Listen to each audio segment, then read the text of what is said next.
Okay, this is a video put up 2 days ago. This is September 18th today, 2018. This was put up on the 16th. Now, it is nicely done. It's a history mystery. And it's handprints melted into solid stone in Wyoming. So I'm just going to comment on it. They're asking the questions. I think I can answer them. Now, they're asking, how did they do this? This was, they're saying, originally solid stone. They melted it somehow. Well, my take is, and everybody that knows about mud fossils understands, from the Great Flood, everything was drowned. It became soft flesh on the surface. And not only are handprints here, there's scrape marks. They cut into all of these walls and made caves and everything. It was very simple to do, actually, from what we thought. They had to get stone chisels and chop into solid hard rock. Totally different than we are thinking. So here's going to show you what is going on here. Hold on. Voices alone. How did an ancient people manage to create these marks? Did our ancient ancestors somehow figure out how to soften stone? There are many sites all around the world which possess similarly enigmatic marks. Were they left by individuals capable of softening stone, or perhaps left upon the stones while not fully formed? To melt or soften stone requires immense heat, that which is usually only found within the center of the earth, or indeed the lava flows which... All right, I'm going to stop right here and show you how this thing is actually the reason for this whole thing. Okay, back to the video here from History Mystery. Theory put forth to explain the shaping of stones within the fortress, regarded as a local legend by the first explorers of these sites. Percy Fawcett, as well as Hiram Bingham, who actually rediscovered Machu Picchu. All right, first of all, I just want to mention this shiny surface here. They think they're going to be talking about vitrification, which means heating something so hot that it turns into glass. Now, I'm not disputing that. But I am disputing the fact that they melted solid stone to do this. I think they seared steak and then it became shiny like this. It virtually like searing a steak.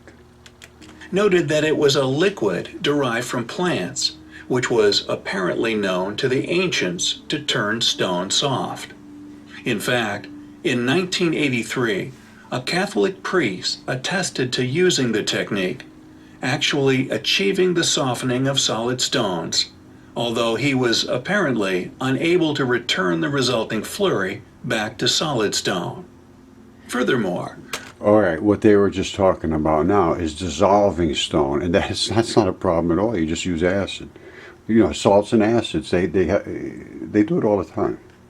According to other researchers, Jan Peter de Jong, Christopher Jordan, and Jesus Gamera, among others, ancient walls within Cusco show evidence that...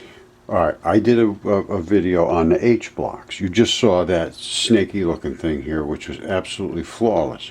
Now, they had technology where they were pressing those H blocks because they are complete chunks of creatures' bodies. They're not ground up.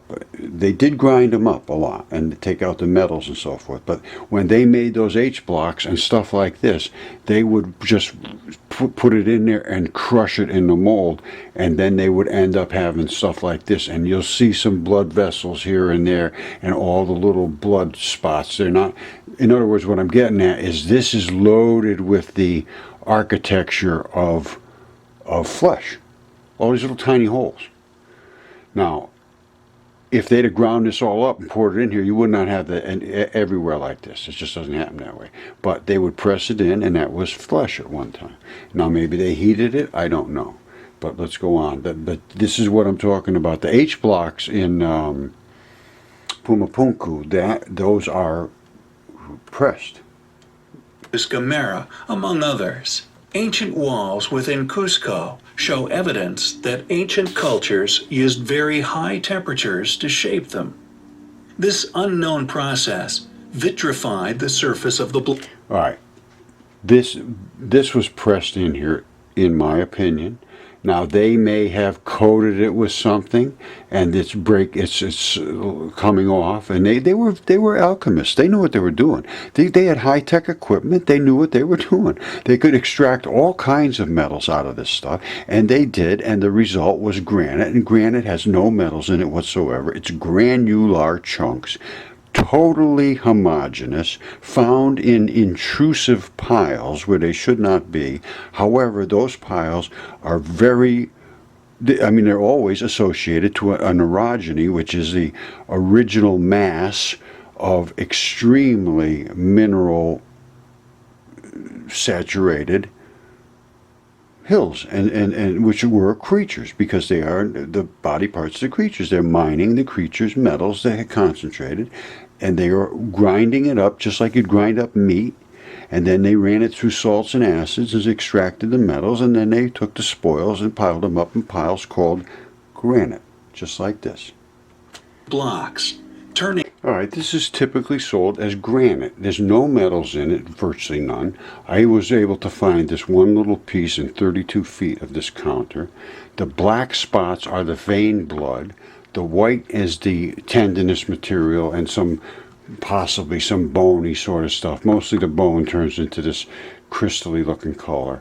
This is connective tissue and tendons and the limestone-ish sort of stuff. Again, the black comes out in chunks because that's in the vein blood, and it's hard. The red is the ferrous oxide in the arterial side, and it always comes out rusty. It's soft.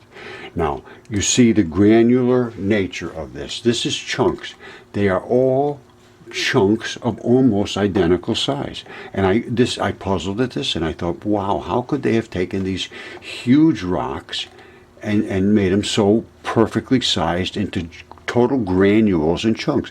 They took meat and ground it through a meat grinder, and what came out, they extracted the metals. That one didn't float off.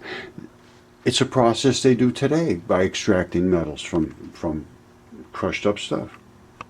Now, how could anybody think that this could be just natural? That all of that stuff just went together like that? That's the black blood, that's the red blood, that's the connective tissues. This is what it is. And this is granular. It's not little tiny basalt crystals like you would find in lava.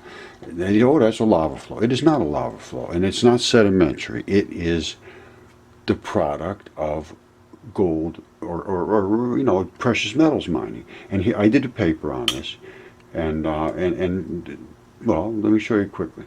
All right, it's a couple of years ago, 8/28/2016, and it goes down. It talks about everything. It comes down. What is basalt? Basalt is dark-colored, fine-grained, igneous rock composed mainly of plagioclase and pyroxene minerals. It most commonly forms as an extrusive rock coming out of the ground, such as lava flow, but can also form in small intrusive bodies, which is like flows, such as an igneous dike or a thin sill.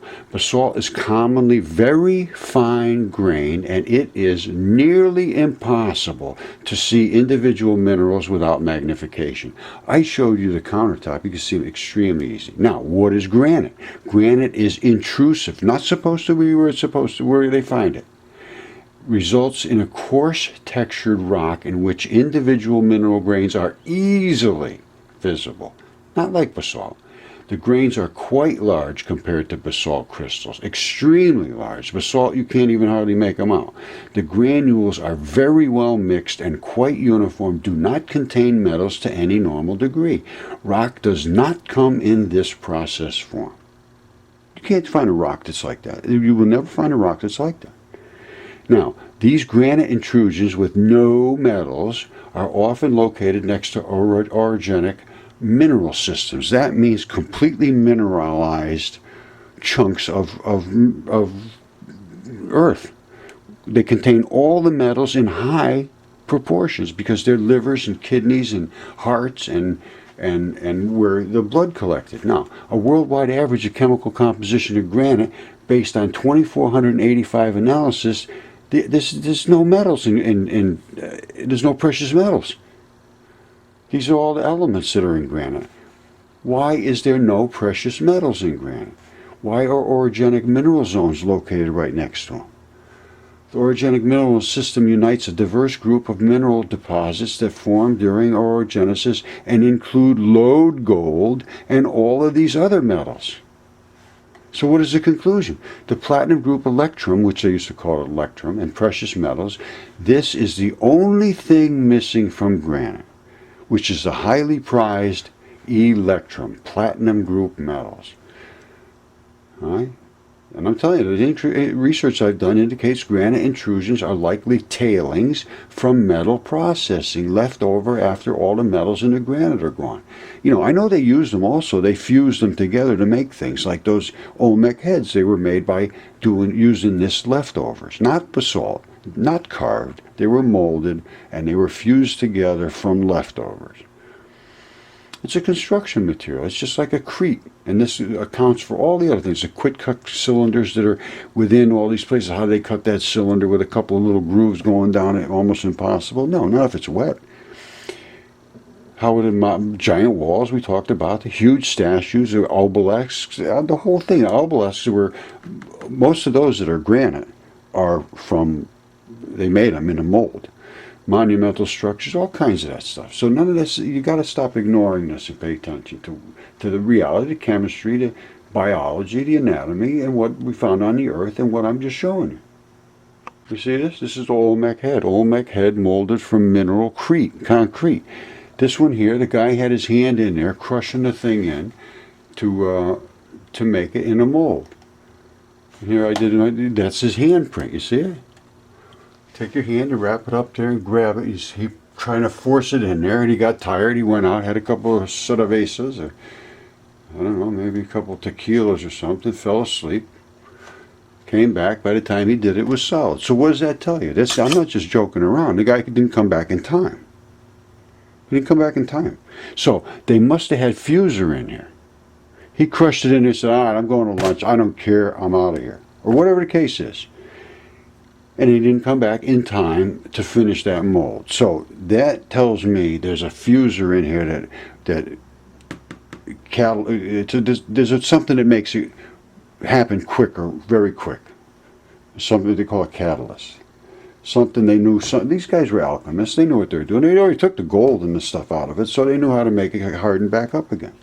We have the same stuff, like Portland cement and things like that. It's the same sort of thing. I mean, it's different, but it's the same. All right, so back to this now. So this is still the ones, they're showing these building walls all around the world. So it's about the soft rock. John, Jordan, and Gomera speculated that ancient man possessed an advanced device which somehow allowed them to melt stone blocks. All right, when you see this, I don't dismiss that they did something to the surface, obviously. But below this is blood. You see that? So my take on this is that this is the surface of flesh. Now, it was either seared like you would sear steak with a huge fire next to it or something, or they took some chemistry, and they were alchemists, so don't tell me they didn't know how to do this. They put something on there that fused the surface, because it is leaking from underneath here. So maybe they put some really intense heat on the outside. It's possible, I can't say it's not possible, to dry that stuff out on the inside. Because inside of the Petra treasury there, they have drilled holes in the walls wherever the red blood was still there, because it doesn't dry out like the black blood and the tendon and stuff. And I have that video, Brian Forster's video, and I'll show you a couple shots from it in a minute. Roger, Mudfossil University, commenting on Brian Forster's video about Petra, and I'm going to go right into it.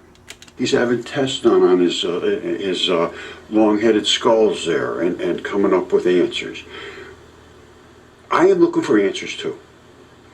And what I am going to show you is that geologists do not have the answers. And that is what everybody points to. Oh, talk to a geologist. No. You're just wasting your time. And here's why. This right here is one of those stone balls. You see that little thing right there? And you see what it's on this strap? And you see what that strap is connected to, this tissue? That's tendon. This is tendon. That is a flexible, fibrous strap. That ball right there is the balls that everybody's, oh, these giant stone balls, giant stone balls. Well, in us, they're microscopic. And yes, they are giant on the earth, absolutely.